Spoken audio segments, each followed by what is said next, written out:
Friends good evening. आज हम पढ़ने वाले हैं बीएससी का चैप्टर 6 फाइनाइट ऑटोमेटा। ये क्या होता है इसके बारे में डिस्कस करेंगे। सबसे पहले डेफिनेशन को देख लेते हैं। यहाँ पे दिया गया है कि we are already terminal with switching circuit in which output at any time depends only on the input. ठीक है, ये होता है इसके बारे में हम सबसे जान लेते हैं कि इसमें जो इंपॉर्टेंट टॉपिक है अल्फाबेट हो गया, स्ट्रिंग क्या होता है इसके बारे में पढ़ेंगे। सबसे पहले हम बात करते हैं कि अल्फाबेट क्या होता है। Alphabet is finite set of element और symbols and element of an alphabet is called a letter or a character or a symbol. String का string is defined over an alphabet. A string over on alphabet is the ordered set of symbols from the alphabet. Note करें कि we also call a string of sequence a word or sentence depending upon its nature. ठीक है, अब बात करते हैं length of string क्या होता है। String consist for symbolic symbols is a kind of string of length and let alpha be a string then its length is denoted as by for small a होता है। जैसे आप लोग बात करते हैं impedance string क्या होता है।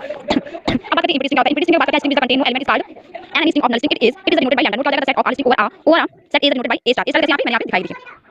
देन अब बात करते हैं लैंग्वेज। अब लैंग्वेज क्या होता है आपको इसके बारे में बताती हूँ। अब लैंग्वेज की यहाँ पे definition क्या हो जाएगी।